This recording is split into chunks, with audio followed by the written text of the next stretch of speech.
ورحمة الله تعالى وبركاته ضاوضيال إفير صديال ميل كستو أدافع عالم كأد كجسوجنتهين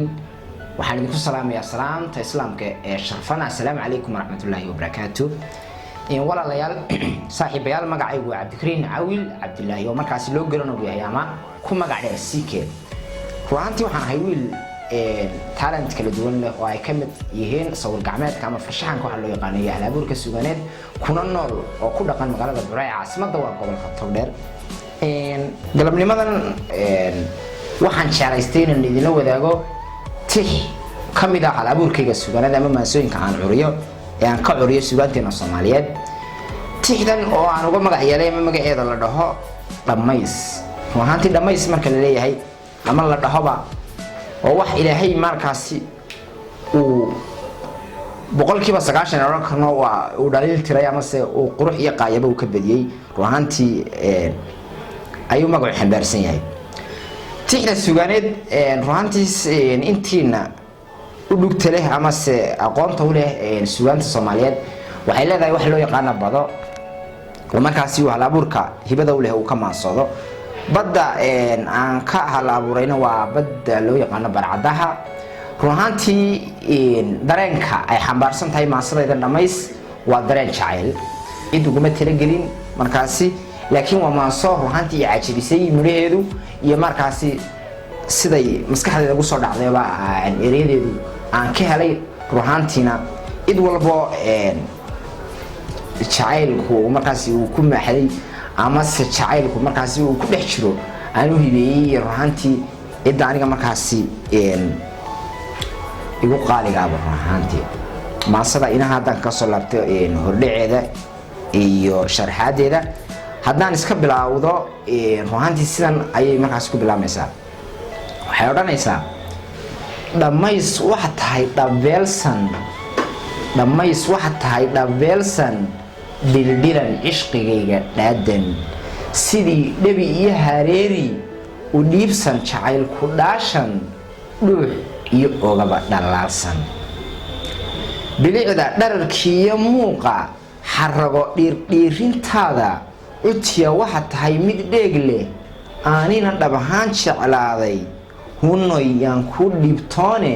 dareenkuna igu dhammaane agtayda dhawaan ka muuqo eegmada dhaayahan jacayla dareen kugu dhaawacaya sunniya dhaga oo dawaada sanqaroon aynaba ku dhowran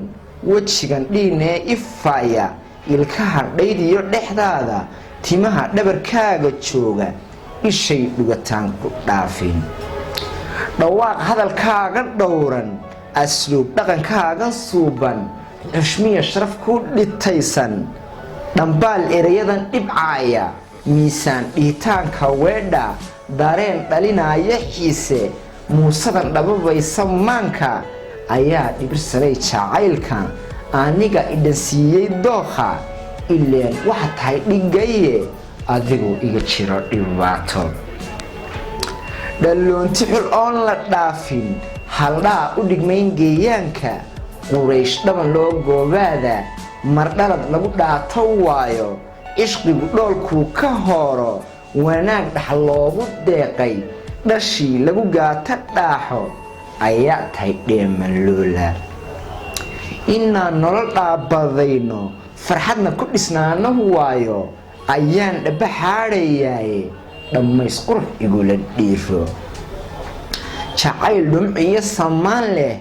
inaan ku dhammayno xaajo dhismaa yoolkeenna dhaadno ayaa shacni sees dhigeed leh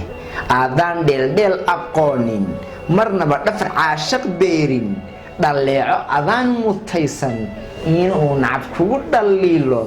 dhammays adigaan lahaanin adoon dhanna iiga weecan dhantaal xubbigana u geysan macaan ila dhuro listiisa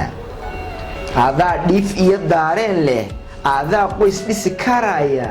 aadaa geesh dhaqan karaya ku dhaadan karaya guulo aadaan dhaqan xaajadeenna aadaa dhagxumada ka leexsha dhurwaaga adaan u loogin aadaan ka dhuyaalin jeera dhanteennad u tahay dhadhaabka aadaa ku dhagnaada teenna dhoohane adig kuma ilaaqo dhabcaal udig kuuma gooho qoyskii ku dhalaa mudnaan leh umaa dhabta kuugu heestay gardaadin dhabay ku siisay dhammaan kuu soo duceeyey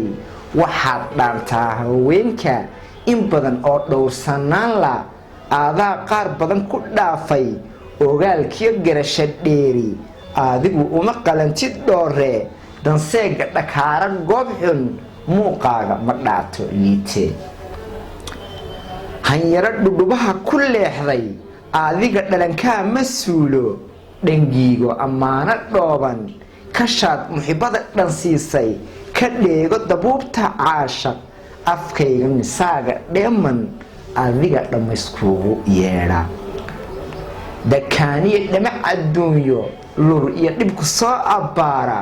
raxmaan kaa dhowr waxyeelo ruhaantii maasadan sidaa aan xusay ama markii hore aan tilmaamay waa maaso xambaarsan dareen jacayl oo markaas xor oo aan cidii gaaraan aan ugu talagelin laakiin cid walba oo walaalahaya saaxiibadaya oo markaas dareenkaasi ku weeyay aad u hibeeyay